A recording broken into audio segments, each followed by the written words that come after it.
নাটোরে truck microbus সংঘর্ষের ঘটনায় নিহত বেড়ে 7 জন, গুরুতর আহত একজন রাজশাহী মেডিকেলে ভর্তি।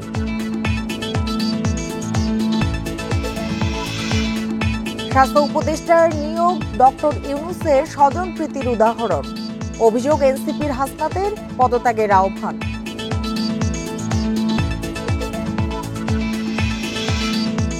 মাইলস্টোন স্কুলে যুদ্ধবিমান বিধ্বস্তের ঘটনায় নিহত বেড়ে 32, শনাক্ত না হওয়া 6 মরদেহের ডিএনএ নমুনা সংগ্রহ। আমন্ত্রণ সমগ্র বাংলাদেশে, আপনাদের সঙ্গে আছি আমি সুমনা সিং। এতক্ষণ জানাচ্ছিলাম শিরোনামগুলো, এবার জানাবো পুরো খবর। উত্তরায় বিমান দুর্ঘটনায় দগ্ধদের চিকিৎসার বিষয়ে ব্রিফ করছেন জাতীয় বার্ন ও প্লাস্টিক সার্জারি ইনস্টিটিউটের পরিচালক অধ্যাপক ডাক্তার মোহাম্মদ নাসির। আমরা সরাসরি চলে যাচ্ছি সেখানে। ধন্যবাদ আপনাকে। আমাদের মাত্র একজন পেশেন্টের ও নেগেটিভ ব্লাড আছে, আর সব পজিটিভ আর নেগেটিভ ব্লাডেরও বিষয় যেটা আছে সেটা আমাদের কাছে আছে। ধন্যবাদ। আমার মনে হয় না এই মুহূর্তে আমাদের রক্তের কোনো দরকার নাই, ওষুধ এবং স্যালাইন পর্যাপ্ত পরিমাণে আছে, এই বিষয়ে মোটেই কোনো সংকট নেই। আমি আপনারা অনেকক্ষণ ধরে কষ্ট করছেন, ধৈর্য ধরছেন এই গরমের মধ্যে। আপনাদেরকে আবারও ধন্যবাদ জানিয়ে আমরা প্রতি ঘন্টায় আপডেটগুলো আমাদের মন্ত্রণালয় থেকে যাবে এবং আমরা যদি নতুন কিছু পাই আগামীকাল যদি আপনাদের জানানো হয়, আমরা কয়েক ঘন্টা আগেই আপনাদেরকে জানাবো যে কি কি বিষয়ে। আমার মনে হয় যে আমরা বাচ্চাদের চিকিৎসার প্রতি সম্বন্ধী সবাই আপনারা বিশ্বাস করি, আপনারা প্রত্যেকেই যারা আছেন তারা এই বিষয়ে ওয়াকিবহাল, যাতে আমরা চিকিৎসা সংক্রান্ত কাজগুলো নির্বিঘ্নে করতে পারি। এবং এই কয়েকদিন আপনারা যে কষ্ট করেছেন, ভীষণ করেছেন, এবং অনেক ক্ষেত্রেই আপনাদের সঙ্গে কিছু কিছু ক্ষেত্রে হয়তো কিছু অমানবিক আচরণও হয়েছে। আমরা তারপরে আপনারা ধৈর্য ধরে যেভাবে এই বাচ্চাদের জন্য সংবাদ সংগ্রহ করে আসছেন, আমি ব্যক্তিগতভাবে এবং আমার প্রতিষ্ঠানের সকল চিকিৎসকের পক্ষ থেকে আপনাদেরকে আবারও আন্তরিক ধন্যবাদ জানাই।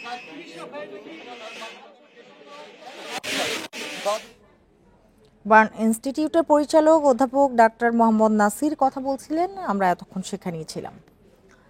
প্রবাসী আত্মীয়কে বরণ করতে ঢাকা বিমানবন্দরে যাবার পথে নাটোরে সড়ক দুর্ঘটনায় একই পরিবারের 4 নারী সহ 7 জনের মৃত্যু হয়েছে। ট্রাক মাইক্রোবাস সংঘর্ষের এ ঘটনায় গুরুতর আহত একজন রাজশাহী মেডিকেলে চিকিৎসাধীন রয়েছেন। ট্রাকের লেন পরিবর্তন ও বেপরোয়া গতির কারণে দুর্ঘটনা বলছে পুলিশ।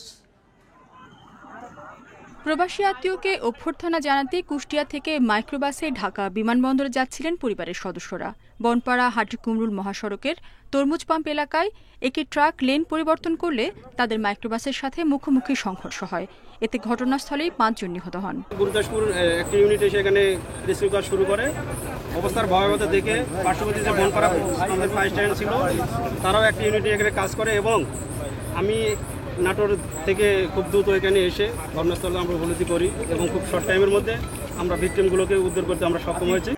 মহাসড়কটিতে বাঁকের কারণে প্রায় দুর্ঘটনা ঘটে। এছাড়া 2টি যানেরই বেপরোয়া গতি ছিল বলছে পুলিশ ও স্থানীয়রা। এই রাস্তাতে মাঝে মাঝে দুর্ঘটনা ঘটে, খুব স্পিডে গাড়ি চলে, পুলিশ প্রশাসন খুব একটা থাকে না। ট্রাকটাই তার রং লেনে পরিবর্তন করে আসার কারণে মূলত মুখোমুখি মাইক্রোবাসের সাথে সংঘর্ষ হয়েছে আমাদের মনে হচ্ছে। আমরা প্রাথমিকভাবে ধারণা করতেছি তারা ঢাকামুখী কোথাও যাচ্ছে কোনো ফ্যামিলি। দুর্ঘটনা কবলিত ট্রাকটি আটক করেছে পুলিশ, তবে ট্রাকের চালক পলাতক। Independent news. এ বিষয়ে আরো জানাতে ঘটনাস্থল থেকে যোগ দিয়েছেন সহকর্মী বাপ্পি লাহিড়ী। বাপ্পি, বলবেন যে দুর্ঘটনার কারণ এখন পর্যন্ত স্পষ্ট করে কিছু জানা গেল কিনা, আর নিহতদের পরিচয় কি জানা গেছে?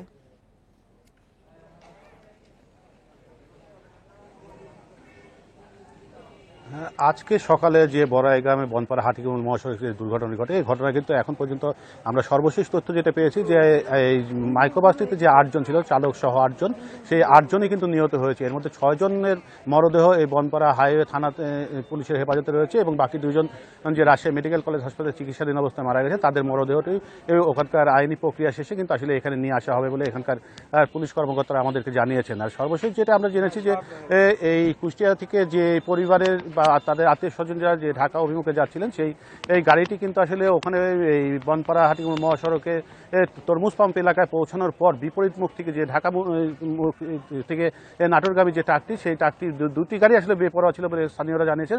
দুটি আসার পরে কিন্তু আসলে মুখোমুখি সংঘর্ষ হয়। এতে ঘটনাস্থলে যে 5 জন মারা যায় এবং এখান থেকে স্থানীয় হাসপাতালে নিয়ে যাওয়ার পথে একজন এবং রাশিয়াতে যে 2 জন মোট 8 জন মারা যায়। এই 8 জনের মধ্যে কিন্তু আসলে 4 জনই একই পরিবারের, অর্থাৎ ইতি খাতুন নামে যে মহিলা রয়েছে সেই মহিলার পরিবারের 4 জন এবং তার ভাইয়ের পরিবারের আসলে আরো 3 জন সদস্য সহ এবং গাড়ির চালক একজন, মোট 8 জন। এবং এই গাড়ির চালক কিন্তু তাদের দুঃসম্পর্কে আত্মীয় বলে আমাদেরকে জানিয়েছেন যে নিহত স্বজনরা। তারা যেটা আমাদের বলছেন যে তারা কিন্তু আসলে সকালবেলায় তারা এই বাড়ি থেকে বের হয় এবং সেই সময় কিন্তু আসলে চালক যখন গাড়িটা নিয়ে বের হয় তখন আসলে চালকের পরিপূর্ণ ঘুম হয়নি, এরকম একটা কথা কিন্তু চালক তাদেরকে বলেছিল যে একটু দেরি করে রওনা দিলে ভালো হয়। কারণ তারপরেও এরা রওনা দিয়েছিলেন, যে জরুরি কাজে যাচ্ছিলেন।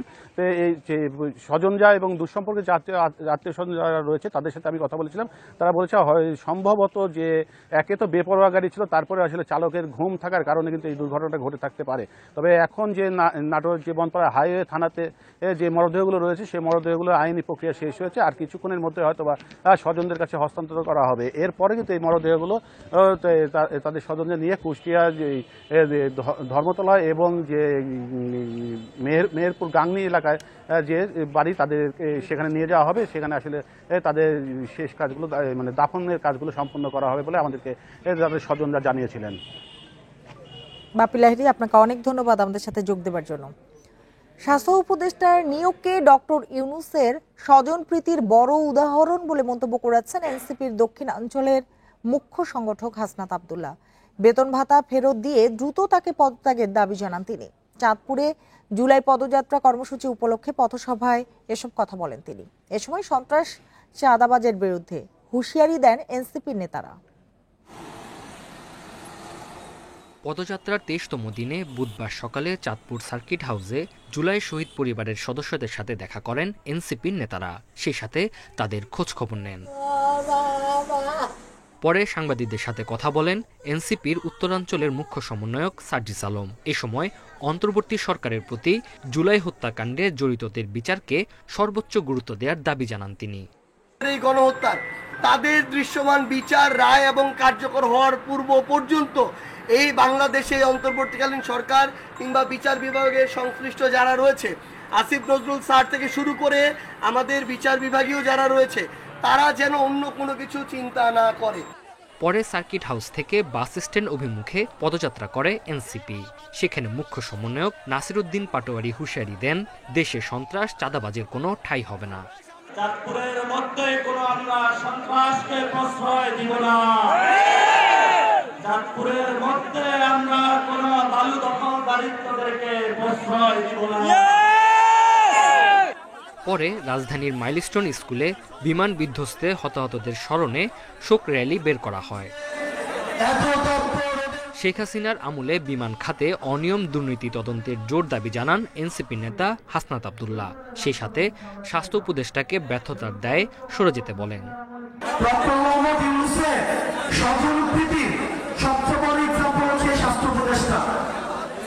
সবসময় বলে আসছি, এই স্বাস্থ্য উপদেষ্টা এটা কোনো প্রয়োজন নাই।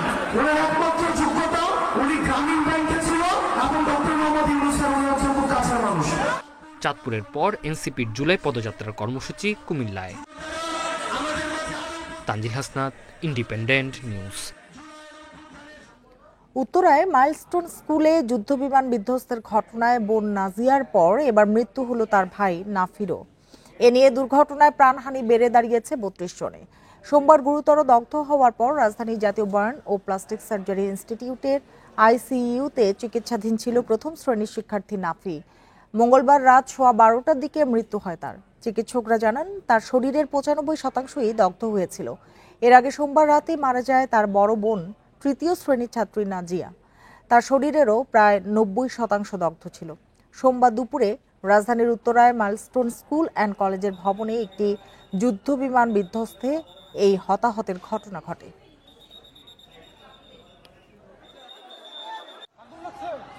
খুব দ্রুত তাকে উত্তরায় দাফনের ব্যবস্থা করা হচ্ছে। এই নাজিয়াকেও উত্তরায় দাফন করছে, পাশাপাশি ভাই বোন দুজনকে ওখানে দাফন করা হবে।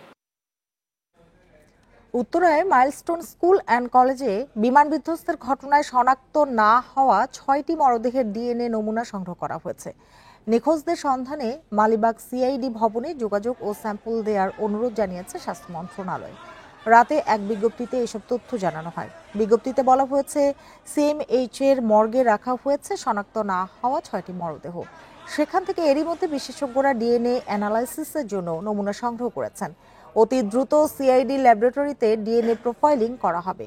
এখন পর্যন্ত একটি মরদেহের জন্য বাবা মা সহ 2 জনের নমুনা সংগ্রহ করেছে সিআইডি। এদিকে হতাহতদের তালিকায় যাদের নাম নেই তাদের সন্ধানে মালিবাগের সিআইডি ভবনে যোগাযোগের অনুরোধ জানানো হয়েছে। পাশাপাশি ডিএনএ ম্যাচিং এর জন্য নমুনা দেওয়ারও কথা বলা হয়েছে। এতে দ্রুত সময়ে পরিচয় নিশ্চিত করা যাবে বলে জানিয়েছে স্বাস্থ্য মন্ত্রণালয়।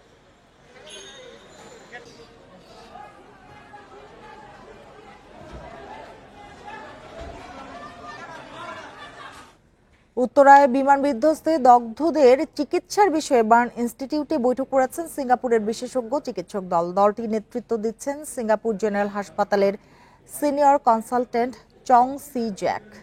তারা রোগীদের অবস্থা মূল্যায়ন করে প্রয়োজনে বিশেষায়িত সেবার সুপারিশ করবেন। তাদের প্রাথমিক মূল্যায়ন এবং চিকিৎসার উপর নির্ভর করে অতিরিক্ত চিকিৎসা দলও ঢাকায় পৌঁছতে পারে। এদিকে ভারতীয় হাইকমিশনের পক্ষ থেকে জানানো হয়েছে, দগ্ধদের চিকিৎসায় প্রয়োজনীয় বিশেষজ্ঞ ডাক্তার ও নার্সদের একটি দল শিগগিরই ঢাকায় পৌঁছবে। স্বাস্থ্য অধিদপ্তর জানায়, জাতীয় বার্ন ও প্লাস্টিক সার্জারি ইনস্টিটিউটে বর্তমানে 44 জন দগ্ধ রোগী চিকিৎসা নিচ্ছেন, আর সিএমএইচ এ ভর্তি আছেন 21 জন। সব মিলিয়ে ঢাকার 5টি হাসপাতালে ভর্তি রয়েছেন বিমান দুর্ঘটনায় দগ্ধ 69 জন। বিমান দুর্ঘটনায় কোনো শিক্ষার্থী নিখোঁজ নেই বলে জানিয়েছেন মাইলস্টোন স্কুল অ্যান্ড কলেজের পরিচালক রাসেল তালুকদার। যদি কারো সন্তান নিখোঁজ হয় তাহলে স্কুলে অভিযোগ করতে অনুরোধ জানিয়েছেন তিনি। এদিকে বিমান দুর্ঘটনায় তৃতীয় দিনেও অনেকেই মাইলস্টোন স্কুলে আসছেন। শিক্ষার্থী থেকে শুরু করে অনেক অভিভাবকও ভিড় করেছেন ক্যাম্পাসের সামনে। স্কুলের প্রধান ফটক বন্ধ থাকায় বাইরে অপেক্ষা করছেন তারা। নিরাপত্তা প্রহরীরা দর্শনার্থী, সাংবাদিক সহ কাউকেই ভেতরে প্রবেশ করতে দিচ্ছে না। স্কুলের ভেতরে আইন শৃঙ্খলা রক্ষাকারী বাহিনীর সদস্যরাও দায়িত্বে রয়েছেন। স্কুলের পরিচালক রাসেল তালুকদার জানান, এইচএসসি পরীক্ষার্থীদের কার্যক্রম সচল রাখা হয়েছে, তবে অন্য সব ক্লাসের কার্যক্রম কবে থেকে শুরু হবে সে বিষয়ে এখনো কোনো সিদ্ধান্ত হয়নি। বিমান দুর্ঘটনা তদন্তে এরই মধ্যে স্কুল কর্তৃপক্ষ একটি কমিটি গঠন করেছে। কোনো অভিভাবক সন্তান খুঁজে না পেলে শিক্ষা প্রতিষ্ঠানের 5 নম্বর ভবনে অভিযোগ দায়েরের অনুরোধ স্কুল প্রশাসনের। আপনারা কাইন্ডলি মাইলস্টোন কলেজের দিয়াবাড়ি ভবনে, দিয়াবাড়ি ক্যাম্পাসে 5 নম্বর ভবনে যে তথ্য সরবরাহ কেন্দ্র আছে, আপনাদের কোনো প্যারেন্টস, কোনো বাচ্চা যদি স্টিল মিসিং থাকে, আপনারা অনতিবিলম্বে এই জায়গাটায় যোগাযোগ করুন। ফ্লাইট লেফটেন্যান্ট তৌকির ইসলাম সাগরকে শহীদ হিসেবে ঘোষণা ও স্থাপনার নাম তার নামে করার আবেদন জানিয়েছেন তৌকিরের বাবা। দুপুরে ছেলের কবর জিয়ারত করা শেষে সাংবাদিকদের একথা বলেন তিনি। তৌকিরের বাবা বলেন, ছেলেকে হারিয়ে শোকে স্তব্ধ তার পরিবার। পুরনো স্মৃতি মনে করে কাঁদছেন পরিবারের সদস্যরা। ছেলেকে স্মরণীয় করে রাখতে শহীদ হিসেবে ঘোষণা ও বিমান বাহিনীর কোনো স্থাপনার নামকরণ তৌকিরের নামে করার দাবি জানান তিনি। পাশাপাশি দেশবাসীর কাছে ছেলের জন্য দোয়া চান তৌকিরের বাবা। মঙ্গলবার বিকেলে রাজশাহীর সোপুরা কবরস্থানে চিরনিদ্রায় শায়িত হন ফ্লাইট লেফটেন্যান্ট তৌকির ইসলাম সাগর।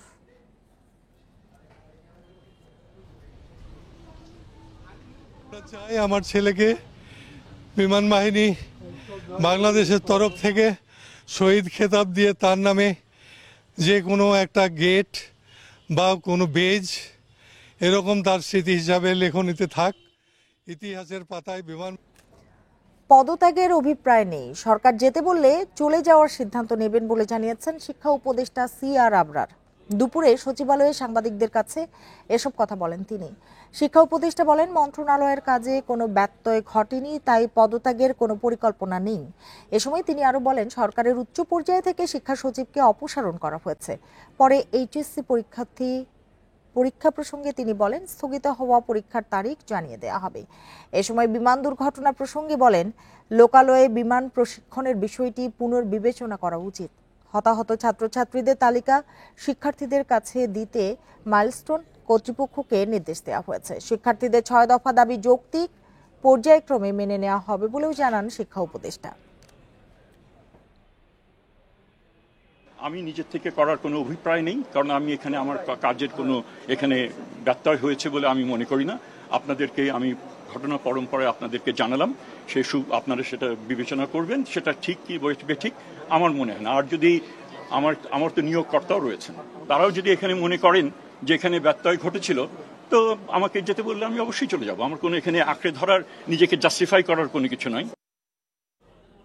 এনসিপির পদযাত্রা নিয়ে আরো জানাতে কুমিল্লা থেকে যোগ দিয়েছেন সহকর্মী তানভীর খন্দকার। তানভীর, চাঁদপুরের পরের পদযাত্রা তো কুমিল্লায়, সেখানে প্রস্তুতি কেমন দেখছেন আপনি? চাঁদপুর থেকে এনসিপির পদযাত্রার গাড়িবহর কিন্তু কুমিল্লায় এসে পৌঁছেছে। এই মুহূর্তে ঢাকা চট্টগ্রাম মহাসড়কের সদর দক্ষিণের পদুয়ার বাজার এলাকার একটি রেস্টুরেন্টে জুলাই শহীদদের যে আত্মীয় স্বজন আছে তাদের সাথে এনসিপির কেন্দ্রীয় নেতৃবৃন্দ কথা বলছেন। এখানে আমরা দেখছি যে এনসিপির যে দুজন মুখ্য সংগঠক রয়েছে, হাসনাত আব্দুল্লাহ এবং সার্জিস আলম, তারা কিন্তু এই শহীদ যোদ্ধাদের পরিবারের সাথে কথা বলছে। তারা তাদেরকে সমবেদনা জানাচ্ছে এবং শহীদদের যত ধরনের সহযোগিতা প্রয়োজন সেই সহযোগিতাগুলো করার বিষয়ে তারা কি ধরনের পদক্ষেপ নিতে পারে, আইনগত পদক্ষেপ কিংবা আর্থিক এবং সামাজিক পদক্ষেপ, সেই বিষয়গুলো কিন্তু তারা এখানে স্বজনদের সাথে কথা বলছেন। আর আমরা যেটি জেনেছি যে বিকাল 5টা নাগাদ এই রেস্টুরেন্ট থেকে এনসিপির পদযাত্রাটি কুমিল্লা নগরীর টমসন ব্রিজ এলাকায় যাবেন গাড়িবহরগুলো। সেখান থেকে পদযাত্রা নিয়ে কুমিল্লা শহরের বিভিন্ন গুরুত্বপূর্ণ সড়ক এনসিপি নেতৃবৃন্দ প্রদক্ষিণ করবেন। সেক্ষেত্রে আমরা শুনেছি যে টমসন ব্রিজ থেকে কান্দিরপাড় পূবালী চত্বর হয়ে পরবর্তীতে পুলিশ লাইন্স এবং পুলিশ লাইন্স থেকে রাজগঞ্জ মোড় হয়ে সেটি আবার কান্দিরপাড়ে আসবে এবং পরবর্তীতে টাউন হল মাঠে একটি সমাবেশ অনুষ্ঠিত হবে। সেই সমাবেশে কেন্দ্রীয় নেতৃবৃন্দ বক্তব্য রাখবেন এবং সেখানে মূলত পুরো জেলা থেকে এবং মহানগরের এনসিপির যেসব নেতাকর্মীরা রয়েছে সেই নেতাকর্মীরা সেখানে উপস্থিত হবে এবং সেখানে তারা কেন্দ্রীয় নেতৃবৃন্দের বক্তব্য রাখবেন। আর সকাল থেকে আমরা দেখেছি এনসিপির এই সমাবেশকে নিয়ে পুরো শহরেই একটি প্রস্তুতিমূলক পরিবেশ ছিল। যেমন যে কোনো ধরনের আইন শৃঙ্খলা পরিস্থিতির জন্য প্রস্তুত দেখেছি আমরা পুলিশকে এবং অন্যান্য বাহিনীর সদস্যদেরকে। আর পরবর্তীতে আমরা দেখেছি যারা আয়োজক রয়েছেন তারাও কিন্তু টাউন হল মাঠের চারপাশে অবস্থান করছিলেন এবং তারা সেখানে থেকে কেন্দ্রীয় নেতৃবৃন্দকে স্বাগত জানানোর জন্য প্রস্তুত রয়েছেন।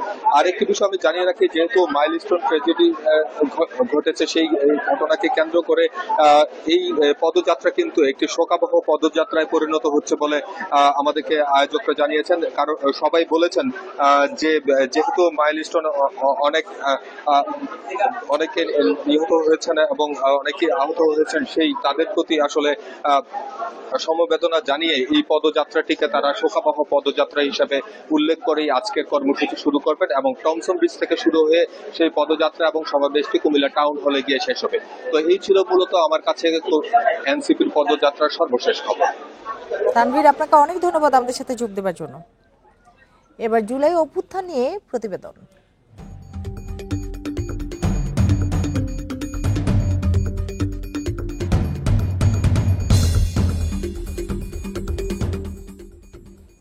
নাটোরে টাকার অভাবে চিকিৎসা করাতে পারছেন না জুলাই অভ্যুত্থানে আহত অনেকে। ভবিষ্যৎ নিয়ে দুশ্চিন্তায় দিন কাটছে তাদের। স্বাভাবিক জীবনে ফিরতে সরকারের কাছ থেকে অর্থ সহায়তা ও চাকুরির দাবি করেছেন তারা। যদিও প্রশাসন বলছে সমস্যার সমাধানে আহতদের পাশে আছে সরকার। ঢাকায় জুলাই অভ্যুত্থানে অংশ নিয়ে পুলিশের গুলিতে আহত হন নাটোরের সাব্বির হোসেন। চোখে গুলি লাগায় সরকার 1 লাখ টাকা অনুদান দিলেও ব্যয়বহুল হওয়ায় এখন অর্থের অভাবে চিকিৎসা বন্ধ তার। খরচ জোগাতে হিমশিম খাচ্ছে পরিবার। আগে মনে করেন যে কাজকাম করতাম, এখন কাজকামও করতে পারি না। কাজে গেছিলাম, কাজে মনে করেন যে কয়েকদিন কাজ করার পরে আর কাজে নেয় নাই। কিন্তু এমন একটা পরিস্থিতি, আমরা যে তার চিকিৎসা করব সেই চিকিৎসা বহনও করতে পারতেছি না। শুধু সাব্বির নন, আন্দোলনে অংশ নিয়ে আহত অনেকেই মানবেতর দিন কাটাচ্ছেন। তাদের অভিযোগ, শুরুতেই সরকারের পক্ষ থেকে কিছু অনুদান পেলেও এখন আর কোনো সহায়তা পাওয়া যাচ্ছে না, যার কারণে সময় মতো চিকিৎসা হচ্ছে না। আমার ছেলের মতন আরো তো অন্য মার সন্তানও তো নিত্যপঙ্গু হয়ে আছে অনেক জায়গায়, ঢাকা হাসপাতালে, কিন্তু বিভিন্ন হাসপাতালে তোরা আছে। সেই অবস্থায় রাবার বুলেট বের করা যায়নি। পরবর্তীতে আমি রাবার বুলেট বের করছি ট্রিটমেন্টের মাধ্যমে। পরবর্তীতে এখন পর্যন্ত 1 বছর হতে চললো, এখনো আমার বুকে ব্যথা করে। এরকম একটা পজিশন করে দেয় যাতে সারা জীবন যাতে তারা কোনো কিছু চলাফেরা করে খুব ভালোভাবে যেন চলাফেরা করতে পারে। জুলাই গণ অভ্যুত্থানে আহতদের সব ধরনের সহায়তার আশ্বাস প্রশাসনের। আমরা প্রতিনিয়ত তাদের খোঁজ খবর নিচ্ছি, তাদের বিভিন্ন রকম চিকিৎসা সহায়তা হতে শুরু করে নানান রকম সমস্যায় আমরা তাদের সমাধান করার চেষ্টা করছি। জেলা প্রশাসনের তথ্য মতে জুলাই গণ অভ্যুত্থানে অংশ নিয়ে জেলায় শহীদ হন 8 জন। আহতদের মধ্যে জুলাই যোদ্ধা হিসেবে গেজেটভুক্ত হয়েছেন 103 জন। Independent news. ফেনীতে টেকসই বাঁধ নির্মাণ সহ 8 দফা দাবিতে বিক্ষোভ মিছিল ও পথসভা অনুষ্ঠিত হয়েছে। সকালে জেলা কেন্দ্রীয় শহীদ মিনার প্রাঙ্গণ থেকে শুরু হয় বিক্ষোভ মিছিল। মিছিলটি শহীদ শহীদুল্লাহ কায়সার সড়ক প্রদক্ষিণ করে পানি উন্নয়ন বোর্ড অফিসের সামনে গিয়ে শেষ হয়। সেখানেই প্রায় 1 ঘন্টা অবস্থান নেয় বিক্ষুব্ধ এলাকাবাসী। এ সময় সেনাবাহিনীর অধীনে টেকসই বাঁধ নির্মাণ, অবৈধ বালু উত্তোলন বন্ধ, মুসাপুর ক্লোজার সংলগ্ন এলাকা রক্ষণাবেক্ষণ সহ 8 দফা দাবি তোলেন তারা। বলেন, দীর্ঘদিন ধরে বিভিন্ন মহলে দাবি জানানো হলেও কোনো কার্যকর পদক্ষেপ নেওয়া হয়নি। দ্রুত ব্যবস্থা না নিলে কঠোর আন্দোলনের হুঁশিয়ারি দেন বিক্ষুব্ধরা।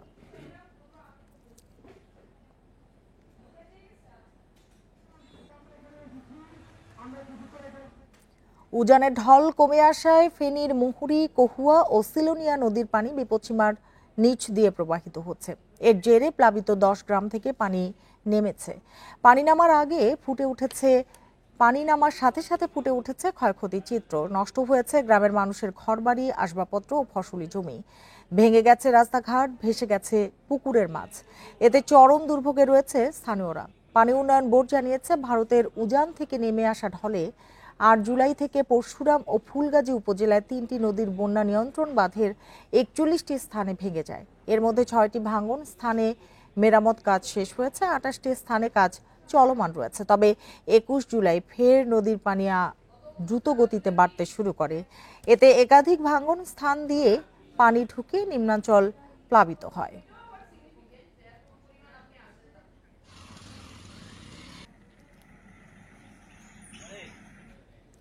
বিল না পেয়ে রাজশাহী সিটি কর্পোরেশনের সকল উন্নয়ন কাজ বন্ধ করে দিয়েছে ঠিকাদাররা। সকালে নগরীর সোপুরা এলাকায় রাজশাহী নওগাঁ মহাসড়কে তারা এ ঘোষণা দেন। ঠিকাদারদের দাবি, প্রায় 100 কোটি টাকার বিল আটকে রেখেছে সিটি কর্পোরেশন। পাওনা টাকা না পেয়ে তারা শ্রমিকের মজুরি দিতে পারছেন না। এর আগে সংবাদ সম্মেলন করে তারা বিল ছাড় করার অনুরোধ জানিয়েছিলেন। এরপরও কর্তৃপক্ষ কোনো পদক্ষেপ নেয়নি, তাদের সঙ্গে কোনো আলোচনাও করেনি। এ অবস্থায় শহরের উন্নয়ন কাজ বন্ধের সিদ্ধান্ত নিতে বাধ্য হয়েছেন বলে জানান তারা। সমস্যার সমাধান না হলে রোববার শ্রমিকদের নিয়ে নগর ভবনের সামনে সমাবেশ করারও ঘোষণা দেন ঠিকাদাররা। বিল না পাওয়ার জন্য এবং রাজশাহীর বিভিন্ন সমস্যা উপস্থাপন করেছিলাম, তারই ফলশ্রুতিতে আজকে আমরা একযোগে কাজ বন্ধ রেখেছি। আগামী রবিবার 27 তারিখে আমরা রাজশাহী সিটি কর্পোরেশনের সামনে বিভিন্ন সমস্যা নিয়ে আমরা মানববন্ধন করব। সিলেটে করোনায় 1 জন মারা গেছেন। দুপুরে স্বাস্থ্য অধিদপ্তর এক সংবাদ বিজ্ঞপ্তিতে এ তথ্য জানিয়েছে। Civil surgeon doctor Nasir Uddin জানান, সিলেট নগরীর রাগিব রাবেয়া হাসপাতালে চিকিৎসাধীন অবস্থায় করোনায় আক্রান্ত হয়ে মারা যান ওই বৃদ্ধ। তার নাম আক্কাস আলী। তিনি কোম্পানিগঞ্জ উপজেলার বাসিন্দা। আক্কাস আলী করোনা ভাইরাস সহ নানা জটিল রোগে আক্রান্ত ছিলেন। এদিকে করোনায় সিলেটে এ পর্যন্ত 3 জন মারা গেছেন। বাকি 2 জন নগরীর ডাক্তার শামসুদ্দিন আহমেদ হাসপাতালে মারা যান। গত 24 ঘন্টায় সিলেটে একজনের শরীরে করোনা ভাইরাস শনাক্ত হয়েছে। এখন পর্যন্ত মোট আক্রান্ত হয়েছেন 30 জন।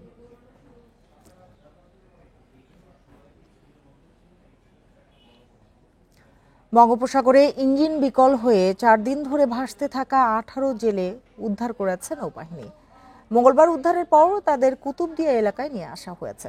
সংবাদ বিজ্ঞপ্তিতে জানানো হয়েছে, বঙ্গোপসাগরে নৌবাহিনী শহীদ ফরিদ টহলরত অবস্থায় মহেশখালী হতে 25 মাইল পশ্চিমে একটি মাছ ধরার ট্রলার দেখতে পায়। পরে মাছ ধরার ট্রলারে পৌঁছানোর পর জেলেরা জানান, ট্রলারের ইঞ্জিন বিকল হয়ে যাওয়ায় তারা গত 4 দিন যাবৎ ভাসমান অবস্থায় রয়েছেন।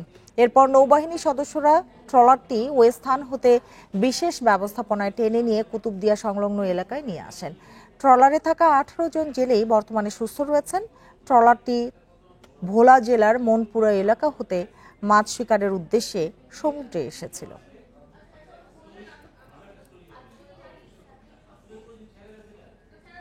উদ্বোধনের 1 বছর পেরিয়ে গেলেও মাগুরায় চালু হয়নি প্রবীণ নিবাস।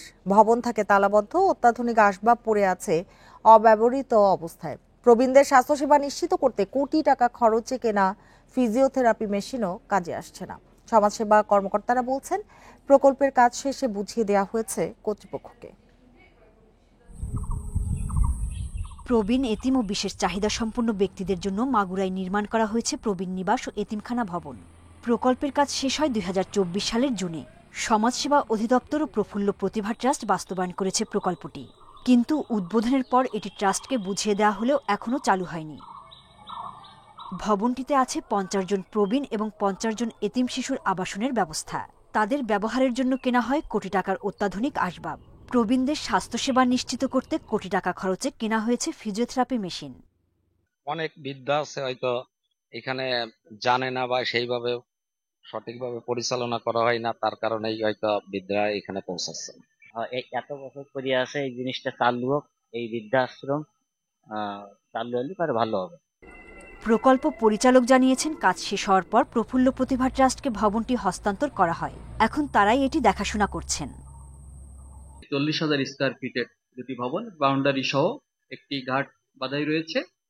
পরবর্তীতে তারা প্রফুল্ল প্রতিভা ট্রাস্ট তাদের 25 আসন প্রবীণ নিবাস এবং 25 আসন এতিমখানা তারা সে জায়গা সেটা পরিচালনা করবে।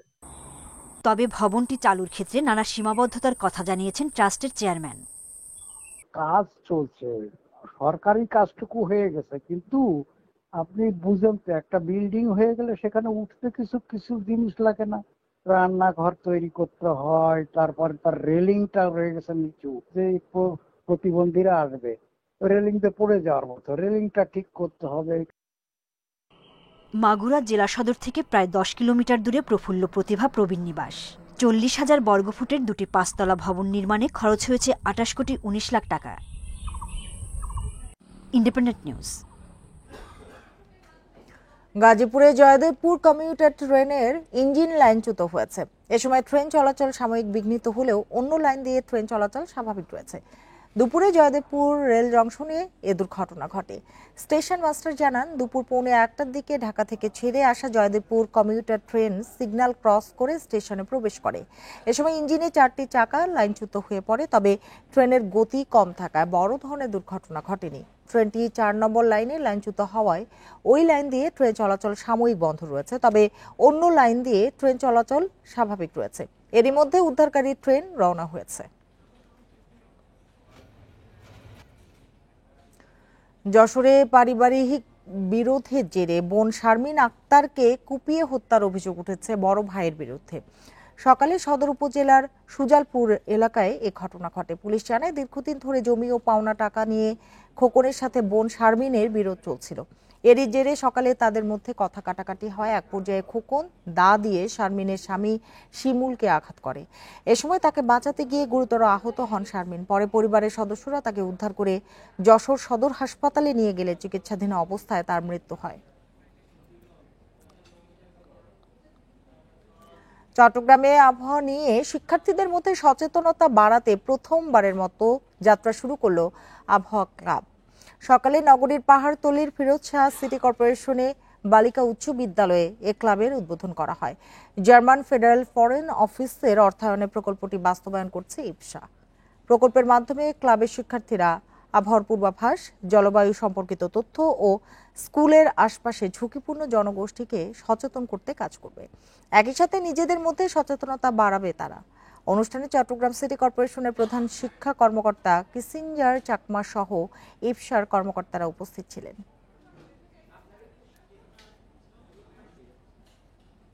এই ছিল এখনকার সংবাদে। ইন্ডিপেন্ডেন্ট টেলিভিশনের সব খবরের আরো বিস্তারিত জানতে চোখ রাখুন ফেসবুক, ইউটিউব এবং এক্সে। ধন্যবাদ সবাইকে।